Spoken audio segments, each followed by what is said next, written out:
So we once again have some time for questions, and I would ask you to use the microphone and introduce yourself. Just thank you for lining up. Before we start the questions, Baroness, did you want to make a quick response, or do you want to hear some questions first?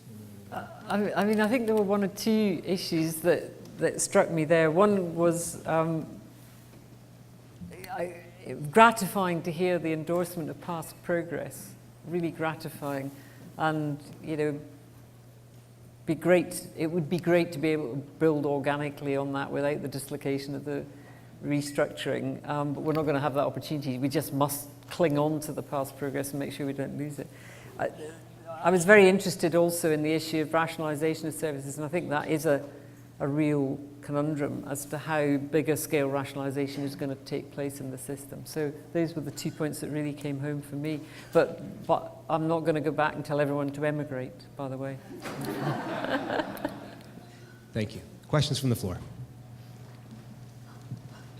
So, hi Baroness, Marion Walsh, we met yesterday. Nice to actually have the opportunity to listen to what you had to say again, because I think it's so complicated that like just one run through that is not enough. And I guess my comment, first of all, or maybe plea, is that it's not just the people in this room that actually are UK watchers, it's also our government. So I was wondering if there was some way you could just keep this under your hats over there for a little while. I mean, it's not sure we really want to emulate it, but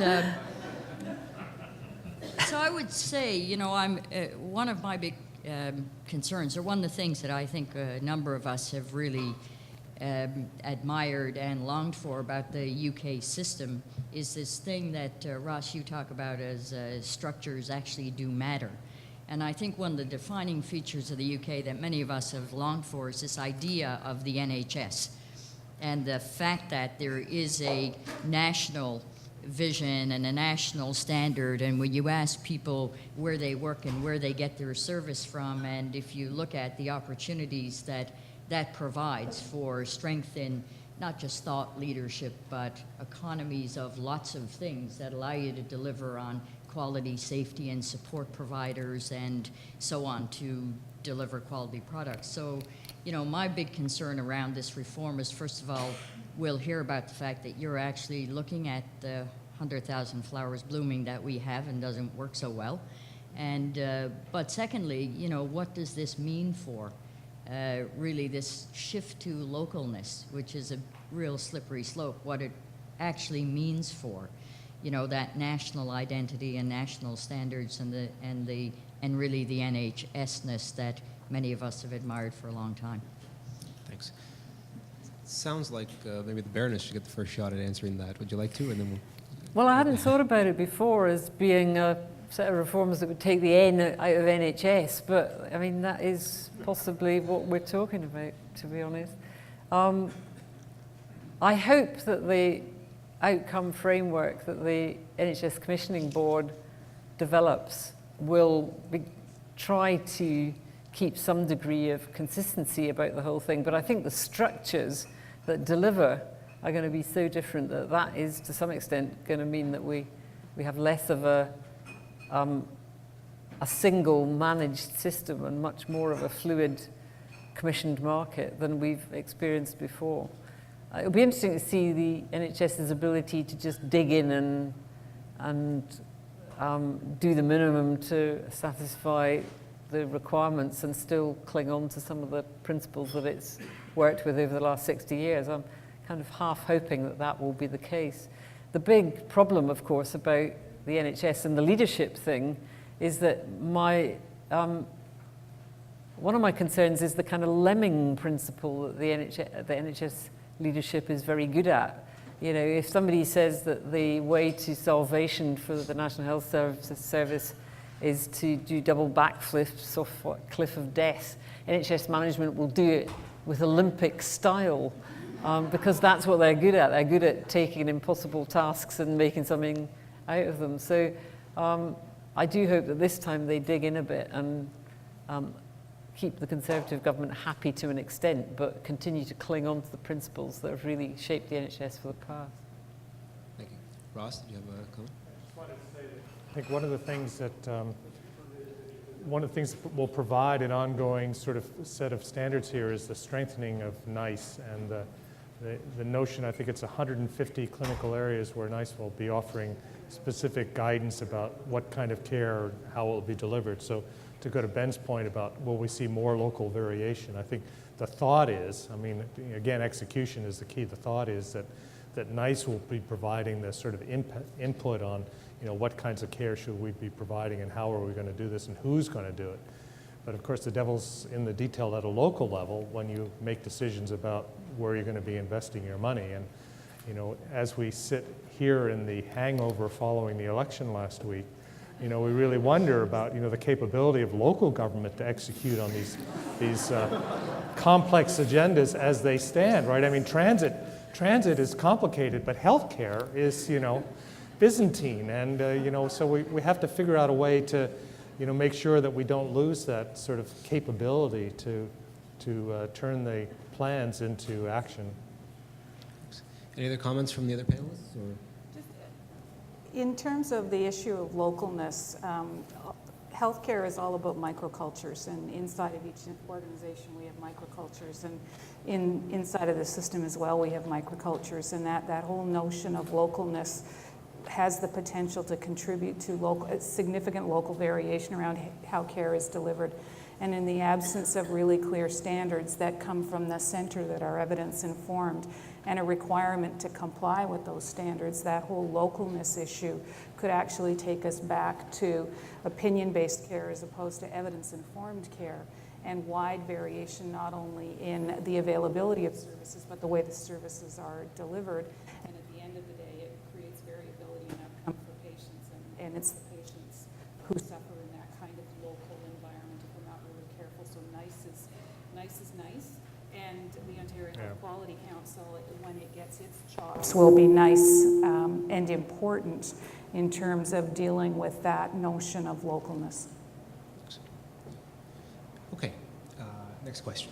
I'm Jordy Follis. I'm an assistant professor of law here at U of T, and I was looking for a lecture on jurisprudence. I think I'm lost. But Baroness, you did a great job. I'll take it back to my faculty. I'm actually chief of family practice, one of the local community hospitals, and chair of one of the family health teams. And David Lyons from the UK has once said that every admission to hospital is a failure of how chronic disease has been managed in the community.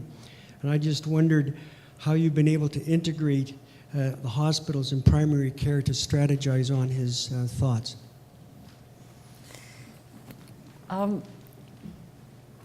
I think in common with pretty well all the OECD countries, we're rapidly coming to the conclusion that the healthcare challenge is a completely different one now. And if you look at some of the mechanisms that were used in the past in the NHS, they were to tackle some of the old problems and have, as wonderfully endorsed by some of the speakers tonight, had quite a degree of success in that. So if you think about what people worried about in healthcare 20 years ago was how long they were going to have to wait, whether they could see a GP quickly enough, whether they're going to get the right diagnostic test done if they had cancer, those sorts of issues. Now, of course, if you ask people in the NHS what they're worried about, what they say they're worried about is who's in charge of my care? If it's me and I'm supposed to integrate it, could I have a bit of help doing that? If it isn't me and there's somebody in the system that is integrating my care, could somebody tell me who they are because I haven't met them yet?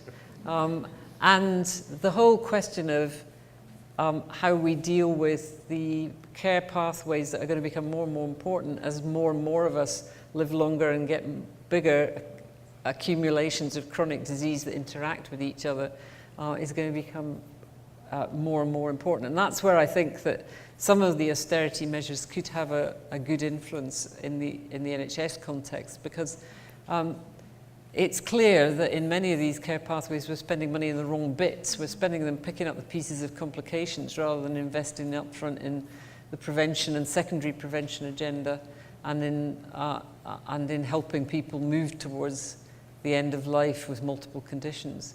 And that, I think, has been quite a centerpiece of the work that's being done by people like Jim Easton and the Quality, Innovation, Productivity and Prevention Programme. I hope too the GP Consortium flipping the focus towards the primary care setting of the commissioning task should have an impact on that as well. Because if you think about it, that's what GPs experience. They experience the people with chronic conditions and multiple conditions in their consulting rooms looking for solutions to very complex long-term problems. And so hopefully that will move up the priority scale. But I think also the work that the NHS Commissioning Board will do and the work that NICE will do on care standards, for example, NICE is just about to publish the care standard for diabetes, and it will be interesting to see how well that thinks through the integrative process. So I've got hopes that integration is actually better catered for in the new setup than it was in the past one. But we've got a long way to go because we're far from having integrated processes, and the number of people who need them is growing by the day. Quick comment from the panel, or are you okay? We'll go on. Take one more question then, the last question. Well, I couldn't resist the temptation of an empty microphone, and perhaps the last question to ask, not a health provider question, but the political question that I think I'm probably the only former politician in the room, and if the panel will excuse me, I just have to ask the Baroness. I've heard you describe a central government that wants to make significant cuts in the rising curve of healthcare costs, as well as significant administrative management costs, whatever else. And at the same time, they're setting in place a program that is going to, at its ideal, create well-informed, engaged local governance authorities and a health watch, which at its best will be a very strong patient advocacy, again well-informed. How does that central government possibly think they're going to resist the pressure of those two forces?